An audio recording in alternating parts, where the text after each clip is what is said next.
ita ce ta jawo wana da wana suka ma saka baki. Abu na ɗaya kenan.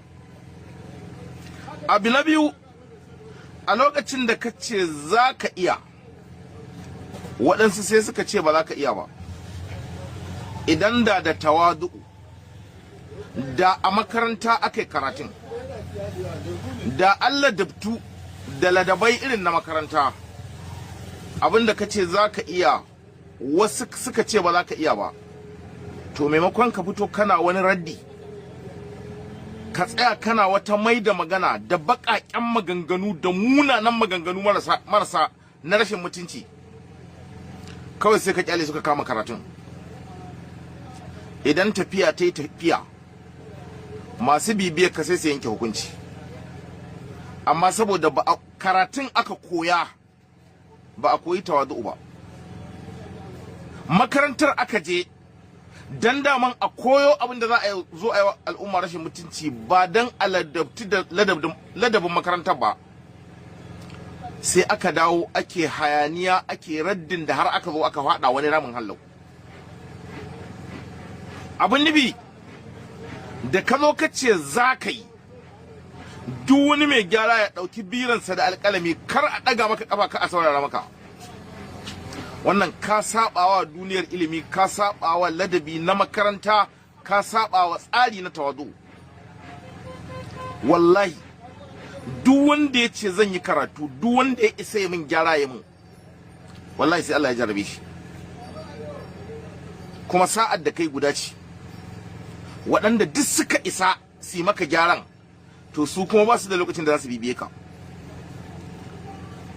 Kuma in ma sun ga gyaran, ba su da lokacin da mutum kaman kai za su fito suna yi masa martani, domin karanka bai kai tsaikon da za su kula ka ba.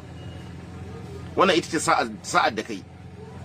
Amma daga hanci cewa kai da kanka ne kake cewa kanka ka isa, wannan ya saba wa ka'idar ilimi, ya saba wa ladabi na makaranta, kuma a wannan zamanin ne kawai aka gamu da wannan tsiyar.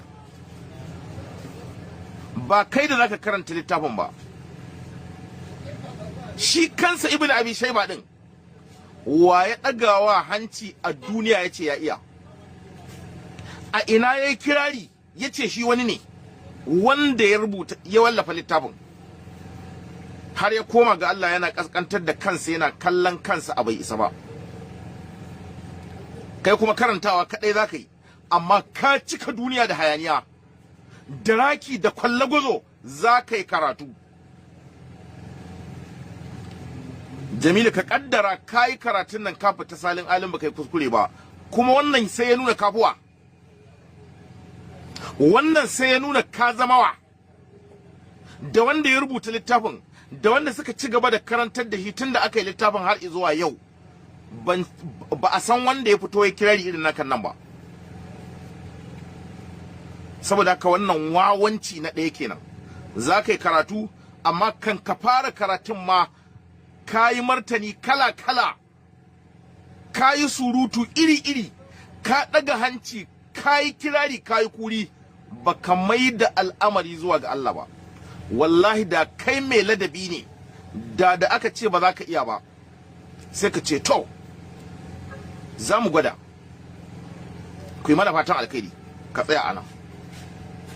In ka fara karatun tiryan wataƙila sai a ce za ka iya, amma tun kafin ka fara ka a'auna wa mutane magana, ka a'auna wa mutane ƙalubale, ka nuna a tanadi biro da takarda. In ana son a yi maka gyara, kowaye kar ya daga maka kafa, wannan ya nuna ka tsarkake kanka, ba za ka faɗa kuskure ba, sai Allah ya jarabe ka a wannan karatun. Kuma ko ba a nuna kuskuren ka ba, ka nuna harkar nan za ka yi ta ne don burga, don ɗaukaka kai, don nuna wa duniya ka isa. Babu ikilasi a ciki, babu maganar yi don Allah. Allah ka tsare mu. Jama'a, wawa na biyu, wancan shi kuma a dalil a ƙoƙarin wayewa Jamilu raddi,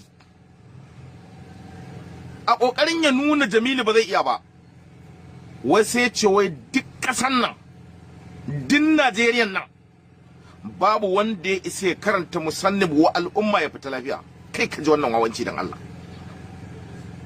Kaga wannan ya nuna Habibu baka san wace ce Najeriya ba a babin ilimi. Wannan ya nuna baka yawon karatu ba. Wannan ya nuna wani abu hallau na ƙarshe, kare na malaman ƙasar nan. Kare na malaman ƙasar nan. Jama'a, wannan Habibin in ba ku manta ba, shine wani wanda yake zama da yar tagiya a kusa da Baffa Hotoro a lokacin da wutar hasada ta kunno Baffa Hotoro, ya zauna a kujerarsa zai rashin mutunci wa wani mutum. To za ka ga wani a kusa da shi da yar tagiya.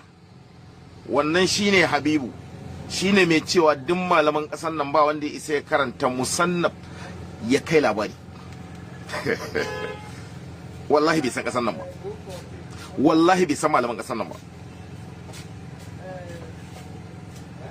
Shi a gurinsa, tunda ni Habibu ban iya ba, ko ba zan iya ba, to duk ƙasar nan ba wanda ya isa iya kuwa. Domin duk ƙasar nan ba wanda ya fi ni. Wannan shine mafahum na maganarsa. Allah ka kiyaye. Jama'a, daga ƙarshe ina so in ce mana, Allah ya ba mu waɗansu yara waɗanda